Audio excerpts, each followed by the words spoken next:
In this video, we are going to be attacking an oil issue in the right side recoil cover of a Polaris Sportsman. There should not be oil in this cover, and if you're pulling on your recoil or your pull rope, as some people call it, and there's oil on the rope, that's an issue. Now, there's a couple things that cause this. One is that the crankcase breather tube gets clogged with dirt, and it will cause excessive pressure in the crankcase, causing the seal to blow out, or the O-ring. Another common cause for this is on the top of the recoil cover, there is a bolt, and it looks like an oil fill plug.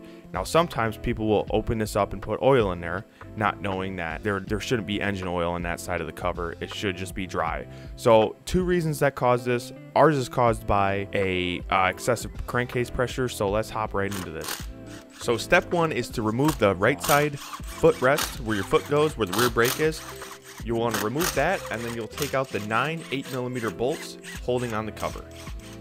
So the next step is to remove the cover. This might be a little challenging. It might be kind of stuck on there, but if I grabbed by the recoil and the bottom and I pulled, and you could see it kind of pops off there, so it was pretty stuck. So the next step is to remove the nut holding the flywheel on. You'll either need an impact for this step or something to hold the flywheel solid so it won't move around when you're trying to loosen it. And the size for that is a 24mm. Your next step is to actually pull the flywheel off the crankshaft. Now this step you're going to need a special tool for. You're going to need a puller. I'm using a wheel type puller. It worked great. It's got 3 threaded holes in the flywheel and a center that you tighten and it'll pop the flywheel off. If you guys are looking for this tool or need it, I'll have a link down in the description below. If you use that link, I'll actually get a little bit of commission off it. So if you want to help out the channel, that's one way to do it. Not too bad. For your next step, you'll want to take the 3 Phillips head screws holding the stator on. You want to take those out. You also want to remove the 2 screws holding the pulsar coil on as well. For this step, you want to make sure you have the exact right size Phillip. It's a number 3. Mine were so stuck on there that I actually had to use an impact screwdriver. I'll put a link to that down below as well. They are so stuck on there, at least mine were, that I was getting ready to strip them out with a normal Phillips.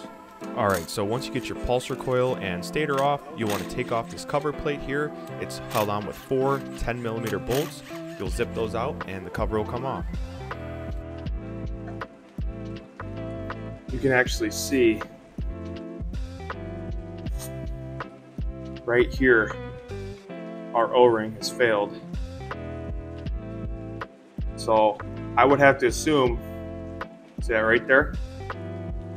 That would be where our oil issue's from.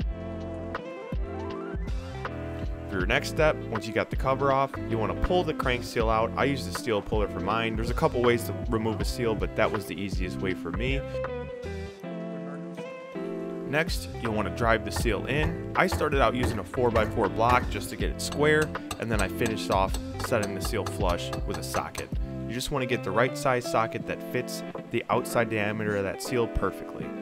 Right now, I'm covering the outside of that plate with a little bit of dielectric grease where the O-ring seats.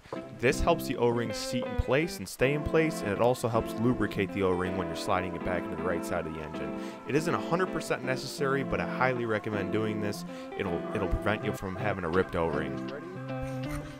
Next, you'll want to clean the inside of this out real good. You want to make sure you don't have any dirt or grime stuck in the engine or even around the sealing surface.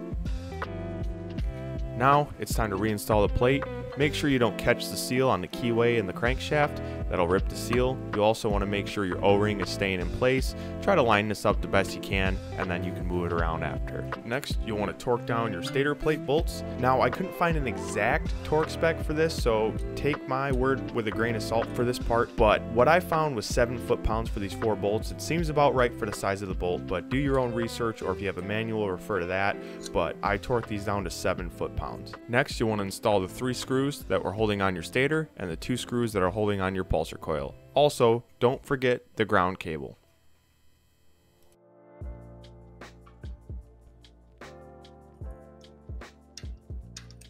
Make sure you got both gasket surfaces clean.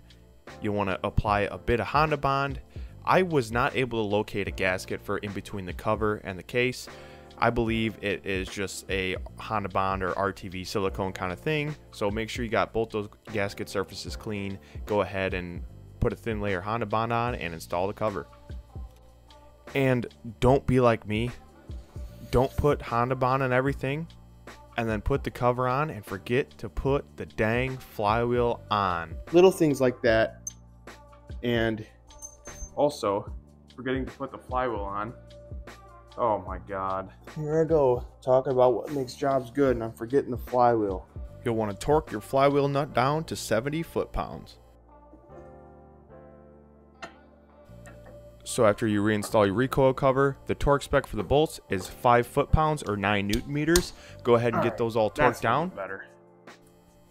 Alright guys, so that about does it. Go ahead and put your floor back together, and it's all done.